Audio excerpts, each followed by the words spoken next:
perspectiva de observador, porque en cualquier caso le ayuda al que está dentro. Yo creo que la verdad se busca así.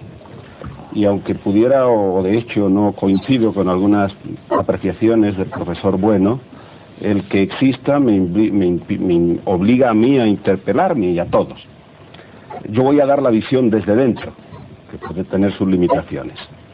En primer lugar, diría, la Iglesia Católica, y en España y en todas partes, es una comunidad de fe en Jesucristo, en su mensaje, que ha recorrido los siglos en manos de una tradición de Iglesia. En ese sentido, pues hay unos elementos permanentes que consideramos fundamentales, y de algún modo invariables. Y por tanto, mi fe y la de José María García Escudero, pues es la misma del Concilio de Trento y del Concilio Vaticano I. Y ha sido ratificada de una manera absolutamente explícita por el Concilio Vaticano II, en montones de... Por tanto, esa alternativa, Vaticano I, Trento, Vaticano II, no es correcta teológicamente. Lo cual no significa que el Concilio Vaticano no haya puesto el acento en unos valores que al mismo tiempo son originarios del cristianismo y al mismo tiempo son vigentes en la cultura moderna, que le han dado al catolicismo actual unas perspectivas, creo yo, que más ricas y probablemente más evangélicas.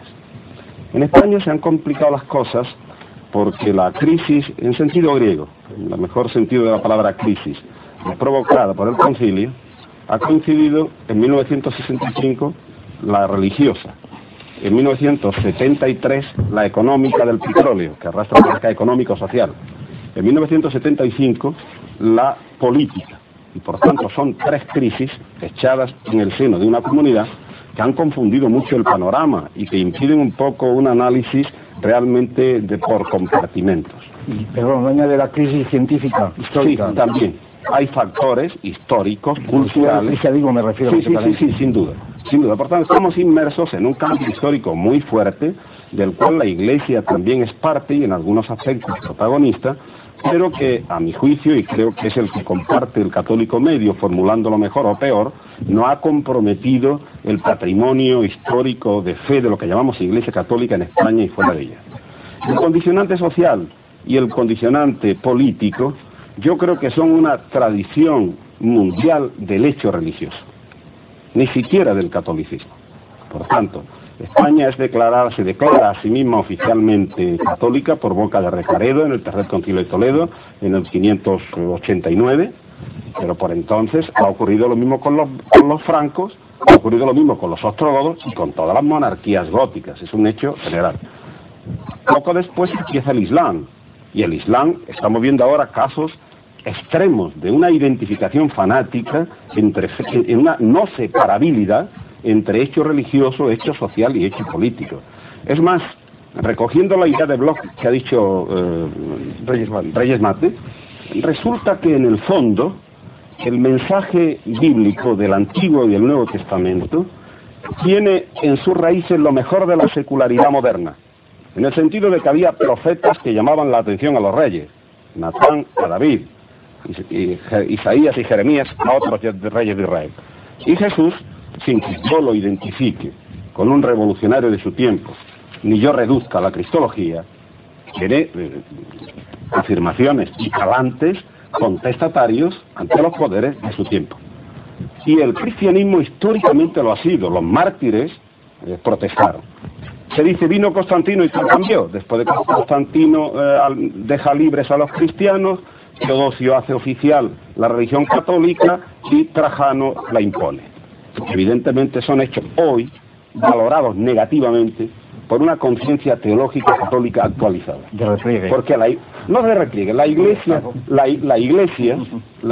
avanza en la historia y desarrolla su patrimonio con mayor lucidez en la juventud, en la edad adulta y en lo que venga. Perdón, ¿por qué dice que avanza? ¿Que quisiera precisar el avanzar? Bueno, ¿avanza en el sentido cronológico? No. Porque yo creo que se repliega. No, yo creo que, por ejemplo, como usted puede pensar cuando hace una investigación filosófica, usted puede encontrarse con unos conceptos que están poco definidos en la primera etapa y que con ulteriores reflexiones, con citas, con luces, va usted viendo el mismo objeto con una mayor riqueza. Yo creo que hoy la Iglesia Católica entiende mejor el mensaje de libertad cristiana de San Pablo que lo entendían los propios discípulos de San Pablo. Y que la Iglesia asume creo que no por estrategia, sino por honradez intelectual, por fidelidad, una serie de valores de cultura que o no están en contradicción o están en línea con el Evangelio. Yo me refiero simplemente, no, nada más hago esta intervención aquí, para introducir componentes en el propio planteamiento, que si efectivamente ese mensaje evangélico originario se apunta en ese sentido, más o menos político, ¿por qué razón hay estos conflictos actuales con la teología de la liberación? Que van directamente en ese sentido, o que irían directamente en ese sentido. ¿Por qué se establecen esas diferencias? Yo no aceptaría que se apunte en sentido político.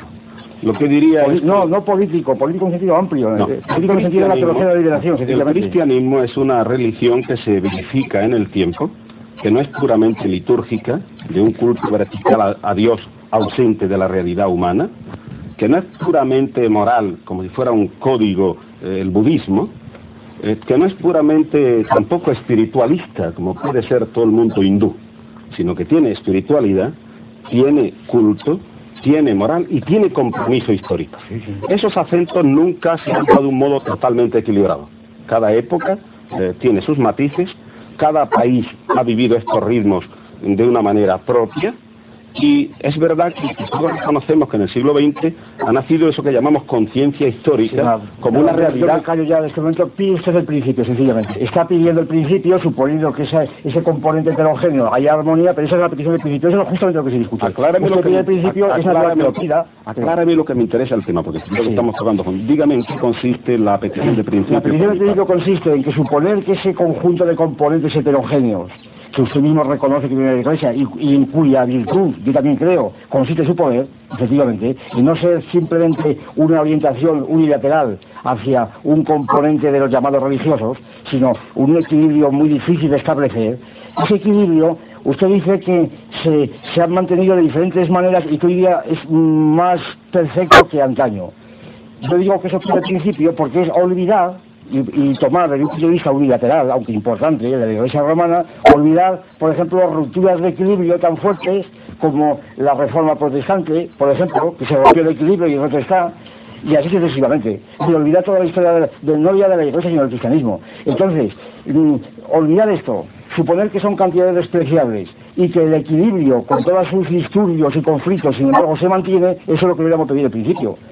Suponer que la situación actual, suponer que el equilibrio no se rompe con las peticiones de la teología de liberación, suponer de un modo ambiguo, sin determinar, porque ahí consiste toda la clave, yo creo, del asunto, de un modo ambiguo, que se atiende a los intereses humanos y al mismo tiempo espirituales, sin precisar absolutamente, y sencillamente precisando de un modo empírico, según conviene en cada caso, eso es lo que llamo de petición de principio. No, yo creo que esa petición de principio es fácilmente contestable, en sentido castellano de la palabra contestación, ejemplificando con católicos de carne y hueso que existen hoy y que pueden ser personas de una profunda vida interior, de una escucha del espíritu en términos de cristianismo tradicional, de una espiritualidad, que al mismo tiempo tengan un compromiso humano en la familia, en el trabajo, en la política y en la cultura, y que realmente su vida sea un ejemplo de una síntesis de valores en los que en este caso, quizá con un equilibrio dramático, dentro de ellos mismos se ha producido. Yo creo que contraejemplos del cristianismo se los pongo a docenas. Que la Iglesia Católica de 1900